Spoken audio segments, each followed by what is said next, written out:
This is something I've never shared in the last 2 years. In 2022, I entered my 30s and literally everything changed. I started it off by deciding to leave my dream career, the career I spent all of my schooling in. I got my master's in education, and after 6 years, I decided I am done with the classroom. I think it's finally time I allow myself to rest.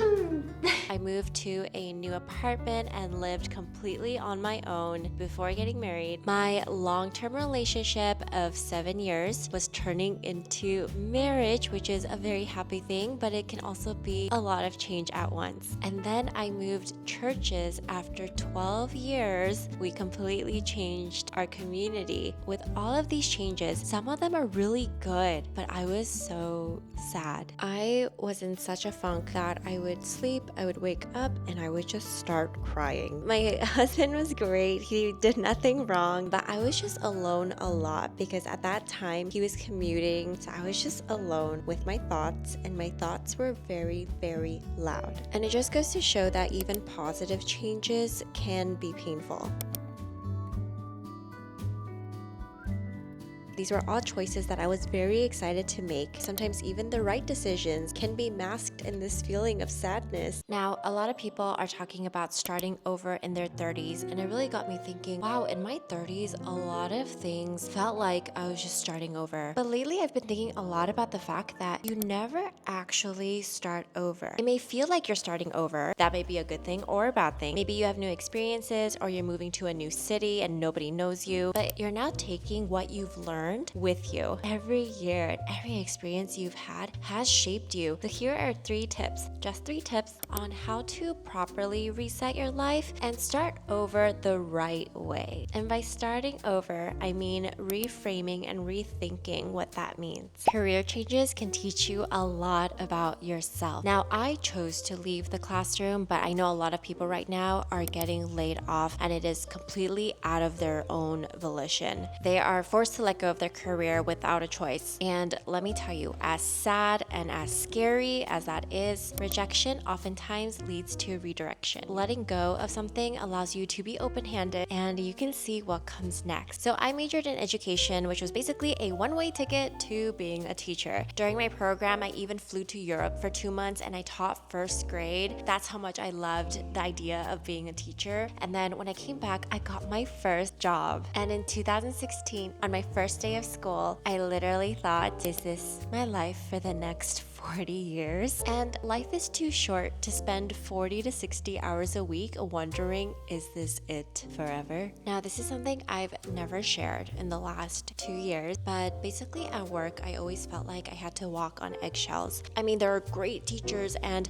really great families and students too, but every day I felt like I need to be on guard, I need to be careful, and I need to be very mindful of what is said and what's being heard. The environment I was in was parents are always right, and the teachers are more often than not wrong. Of course, I also had to own up anytime I did something wrong. I was not a perfect teacher, but I just felt so emotionally unsafe. I was so tired every day that the minute my head would hit the pillow, I would knock out at 8 o'clock. I just knew this is not sustainable, but this was all I knew. This was my comfort zone. So I stayed for 6 years feeling like this because I was scared of, well, what if the next school is like this? What if the next school, it's not any better? Then I might as well just stay and be in a situation that I'm familiar with. I'm telling you, if you feel like this at your workplace, it's time to go.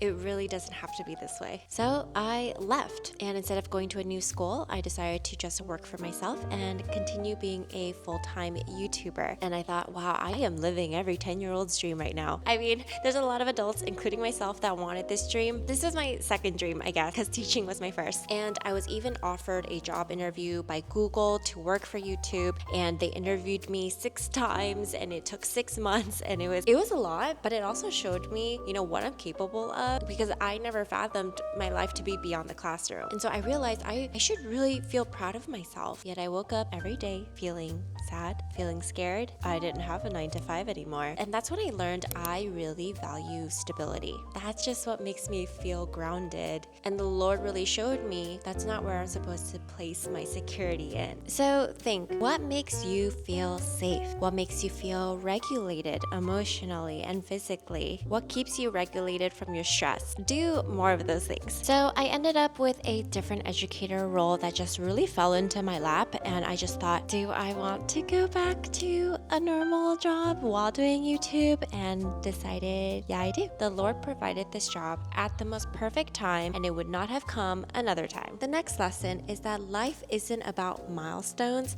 it's about moments, and this is something I am continuously learning. So after dating for 7 years, my boyfriend and I finally got engaged, and it was time for us to get married. And it just so happened to be when I turned 30 that we were going to have our wedding, but I don't want anyone to think I must get married before I'm 30. No, you need to get married when you feel like you are ready to commit and that you are ready to love an imperfect person unconditionally forever. Marriage is not a milestone you just need to hit. It's a huge decision. It takes work. But if you're in a relationship that you know you shouldn't be in, it's okay to let it go. If you're feeling stuck or you feel obligated, it is time to go. What really helped my boyfriend and I throughout all those years of dating was I saw progression and I saw growth that I knew we were going to eventually head in the direction we want to go in. But get to know who you are as an individual person before blending your life with someone else, because marriage changes you every single day. And milestones really don't stop there. You have a significant other, then you get married. When are you buying a house? Oh, when are you going to have kids? How are you going to retire? There's just so many milestones and things to worry about in the future that it's so easy to go past all of these beautiful moments that are happening right in front of you. Towards the end of last year, buying a house and this idea of buying a house got me really sad because I started to compare and I started to feel like, well, sadly, I'm in a situation where I worry about my parents and I just can't lock up all of my money into a house. Then I started thinking, do I really want a house, or do I just want one because that's what it seems like society says we have to do? And I've just talked to so many other people. Don't just buy a house for the sake of buying a house. Make sure it's something you really want to do. I'm okay for the next few years, unless, it just so happens to fall on our laps. Right now, I'm okay, and that's okay. So focus on what is right in front of you instead of thinking, oh, the grass seems greener on the other side. And 3, something else I've learned through starting over in all of these different areas, that new communities and new loved ones can reveal so much about you. If you've ever moved to a place where nobody knows you and you don't know them, it can feel very lonely. I would say my husband and I are pretty social people, but for me, I really value people knowing who I am, and that comes with also knowing my story. And I think that's because I have some friends that I've known since I was in elementary school, since I was also in middle school, when I was 12 years old. I really value people walking with me on this journey of life and seeing the ups and downs, and even though they've seen it all, like there's people in my life who've really seen the developmental years of when I was from 12 to 18 and then 18 and beyond. So for me to be in a completely new community at the age of 30 and feeling like they don't know anything I've been through, and I don't know what they've been through either, and I don't know their story. But I feel like when those conversations happen, that's when I start to feel really close to people. But I know some people who aren't like that. All the things that you've been through, it's not invalid. It's important too, because it's shaped who you are, and it's why you are the way you are now. And that's not something to be ashamed of, because it's his story, not something that we wrote or intended for ourselves. I love people seeing like all of me and not just a part of me.